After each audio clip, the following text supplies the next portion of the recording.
संपूर्ण शहर भीषण उष्णतेमुळे होरपळत असताना शहराच्या काही भागातील नागरिकांना पाणी टंचाईचा सामना करावा लागत आहे। प्रशासनाच्या नाकर्तेपणाचा तीव्र निषेध करण्यासाठी विरोधी पक्षनेते संजय महाकाळकर यांच्या नेतृत्वात काँग्रेसच्या नगरसेवकांनी बुधवारी मनपा मुख्यालयावर धडक देत प्रचंड मटका फोडो आंदोलन केले। संतप्त आंदोलकांनी मनपा परिसर घोषणांनी दणाणून सोडला।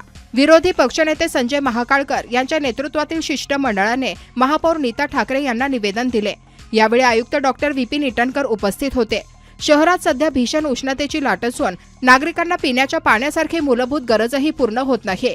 काही भागात नळाला पाणी येत नाही, तर अनेक ठिकाणी दररोज दिवस पाणी पुरवठा होत नाही। टँकरद्वारेही पाणी पुरवठा होत नाही। शिष्टमंडळाने शहरातील पाणी टंचाई तातडीने दूर करण्याची मागणी केली।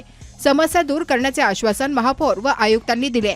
आंदोलनात शहर काँग्रेसचे ज्येष्ठ नेते गिरीश पांडव, विरोधी पक्षनेते संजय महाकाळकर, प्रदेश महासचिव तथा नगरसेवक अतुल कोटेचा, केतन ठाकरे, विवेक निकोसे, वसीम खान, अभिजित झा, प्रमोद ठाकूर, शैलेश पांडे, सुजाता कोंबाडे, कुमुदिनी गुडधे, सुहास नानवटकर, रमाताई उईके, शिला तराळे, मनोज गावंडे, सरस्वती सलामे, सीमा ठौरे, कांचन चव्हाण, शैलेश डोरले आदी नगरसेवक व काँग्रेस शहर कमिटीचे पदाधिकारी श्रीकांत ढोलके, लंकेश उके, पंकज निघोड, डॉक्टर मेहुल अडवाणी, आकाश गुजर, आयुष राऊत, रश्मी गजला, हाजी मिहरजुद्दीन यांच्यासह कार्यकर्ते मोठ्या संख्येने उपस्थित होते। जानेवारी मध्ये निवडणुका झाल्या आणि त्याच्यानंतर या नागपूर शहरामध्ये महानगरपालिकेमध्ये सर्वच नवीन नगरसेवक निवडून आलेले आहे आणि तेव्हापासनं सातत्याने आम्ही या माननीय महापौरांना आणि या सत्ताधाऱ्यांना वारंवार निवेदन दिलेलं आहे। कारण की सर्वचकडे सर्व प्रभागामध्ये नगरसेवकांची ओरड आहे, नागरिकांना मुबलक पाणी उपलब्ध नाही आणि जे वॉटर टँक आहे तिथे सुद्धा टँकरची कुठल्याही प्रकारची व्यवस्था नाही। ह्या उन्हाळ्यासारख्या याच्यामध्ये जर नागरिकांना पाणी मिळत नसेल तर मग ह्या सत्ताधाऱ्यांनी इथे राहून त्याचा उपयोग नाही।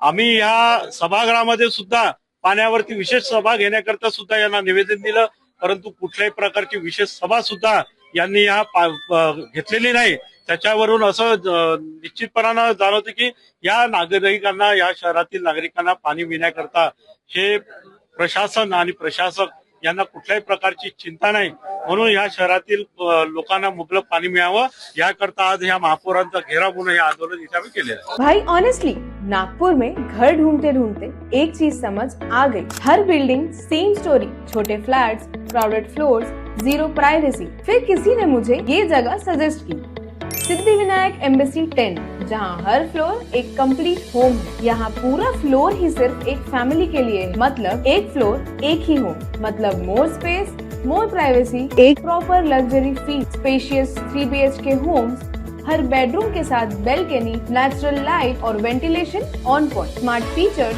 Like Alexa switches, CCTV security, lift backup और एम्पल पार्किंग। और लोकेशन हनुमान नगर क्रीडा स्क्वायर के पास। बेसिकली नागपुर के मोस्ट डिमांडेड एरियाज में लग्जरी सिर्फ एमिनिटीज से नहीं आती, स्पेस और प्राइवेसी से आती है।